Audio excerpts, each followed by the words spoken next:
Hello, fellow diggers. Well, I guess it was about, 2 weeks ago I was talking to a buddy of mine. I told him, I said, my health is going right down the crapper. I've had twice that I woke up with paramedics in my bedroom and didn't know how the hell they got here. My blood sugar had dropped one time down to 31, and then the other time it dropped down to 30. And I had dropped into a diabetic coma, and they had to come in and give me intravenous glucose and everything to get me back. And the paramedic straight out told my wife that if you hadn't called us, he wouldn't be here. So that's 2 times now that I've come about that close to dying. I said, I've made so many fabulous friends all over the world, but especially over in the UK. And I would love to be able to go over there sometime before I die. And I know there's no way in the world, being on disability, that I'm ever going to be able to pull that off. Unless I hit the lottery. That's about the only way I'm going to be able to do it. And he said, well, dude, you need to go on the internet. And I said, nah, I'm not just going to ask them to put the money up. And he said, no, it doesn't have to be just the people you know. He said, there's a thing called GoFundMe. He said, you can make you a little video and everything and put it up, and you put it up on your Twitter and your Facebook, and God, you have people you don't even know that will donate to it. And hell, this is a good cause. I mean, you want to go over and meet all the people that you've met through YouTube before you pass away. I'm 57 years old and diabetic, got 2 herniated discs in my lower back, and they tell me I need to get an operation, but I've checked it out and it's about 50-50. Half of the people I talked to said that they had operations for their back and they were fine. The other half that I talked to said they had operations on their back and they'd ended up having 2 or 3 operations, and they wished to God they had never let them cut on them the first time. So, I'm a little hesitant about trying to get back surgery. But, I've got an artificial leg, and I've got a big ulcer on the back of my heel on my existing foot. And they were working on it for 2 years, and I had to suggest that maybe we go into the hyperbaric chamber with it, and maybe that'll, oxygenate my blood, and maybe that'll help it heal. And they're like, well, if we do that, we'll have to run a bone scan and run some other tests. And I said, well, let's do it. But they didn't come up with the idea. I had to come up with the idea. So, it was 8 weeks in the hyperbaric chamber, which I've got anxiety, and it really kicks in when you locked up in that little. It's like being in a see-through coffin. They slide you in there and they lock it, and you cannot get out until they depressurize it and slide you out. There ain't no getting out. And if you got anxiety, you want to make sure you take something before they slide you in. So I was taking a half of a Blue Xanax every morning before I got there, and that way when they slid me in, I could deal. Most of the time I'd fall asleep. They got a little TV set, and they'll put it on whatever channel you want. You can lay there and watch TV the whole time you're in there, but I wasn't able to stay awake to watch it. But all these things that I got going on, and he said, go ahead and make you, I forget what they call it, a campaign is what they call it on GoFundMe. He said, go ahead and make you a campaign and put it on there and see what happens. You know, you might be able to get the money up to go over there. I was kind of thinking, you know, maybe if, well,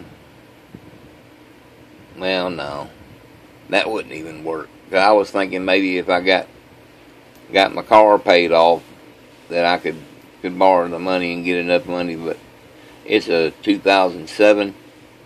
I don't think I could get enough money on a loan to do it.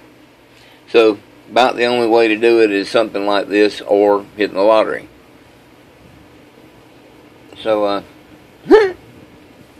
anyway, I've had this I put the GoFundMe thing on there, and I got contacted by crowdfunding and some other thing that they said that they would put my contract out there and try and help me get the money together, and that they've been successful at raising money for all kinds of things. And I see people on there that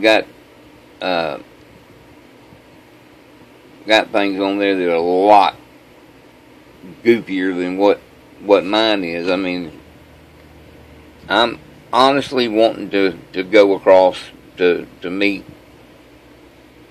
all these fabulous people that I've just seen, like y'all are seeing me now on the internet. I wanted to go over and be able to shake their hand and maybe even go on a hunt with them. You know, Relic Hunting Scotland said, yeah, if you can get across here, we'll go on a hunt. So that would be fabulous. And, you know, I had my detector ripped, so I was going to replace that. And anyway, that ain't working. It's been up there for a week and a half. You know, I figured, you know, a day or two, somebody might put a $10, $20 donation on there. And once the first donation's on there, you know, somebody breaks the ice, and other people see that, well, there are people donating, then maybe they'll donate $10 or $20, and, you know, maybe I can get the money up, which I figured if I could get about $6 grand up, that would be enough money to replace all the equipment, buy a round-trip ticket from here to Glasgow, or from Atlanta to Glasgow, because I checked it out now. Going from Atlanta to Liverpool, I'm remembering the names this time, is like $2,450. Going from Atlanta to Glasgow is $1,400 and something. So it's like $1,000 less.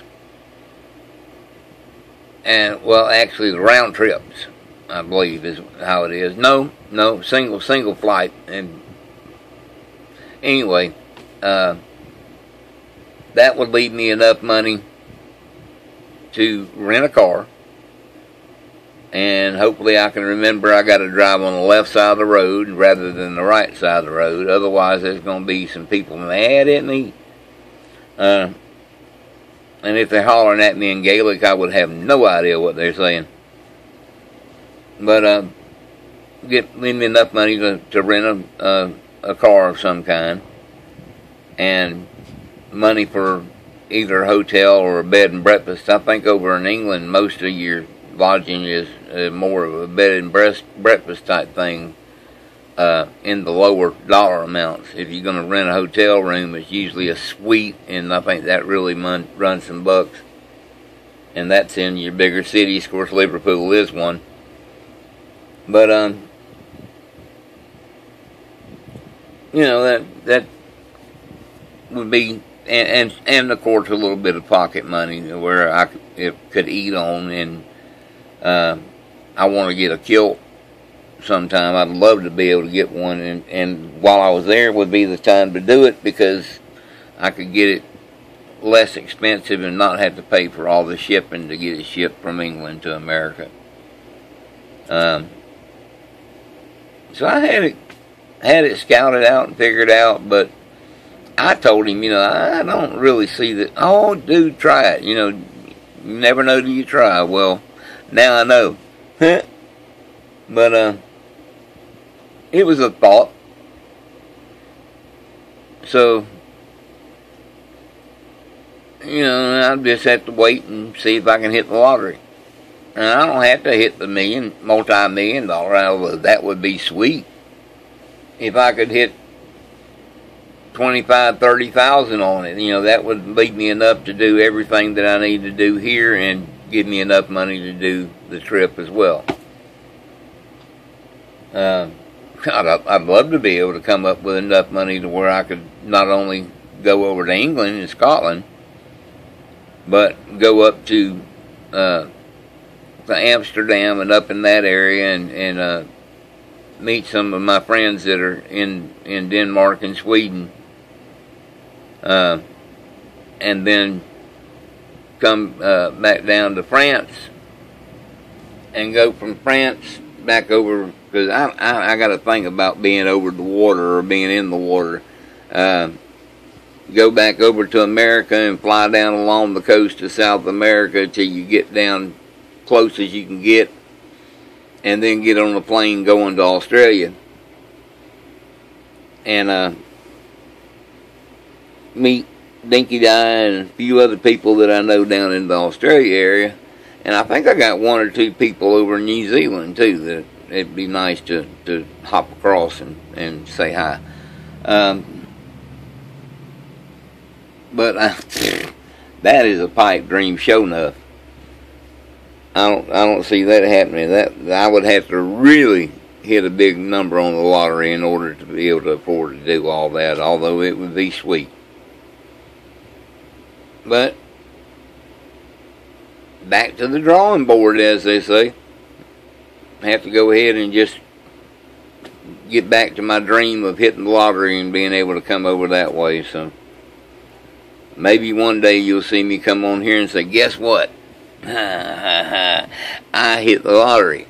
Alright, all you guys over Relic Hunting Scotland, get ready, and all you guys over in England, get ready, because I'm coming across. I'll let you know here in just a day or two when exactly I'll be coming across, and that way you can arrange something. I'd love to have maybe a big group dig arranged where we could get John and Jackie and John 316 and Tempest Fugit and Jed P. Sabins, and just get everybody in on one big group dig like they do for all the clubs, and get somebody to talk to a farmer somewhere and get a field where we could go and dig, and hopefully one that is producing a little bit.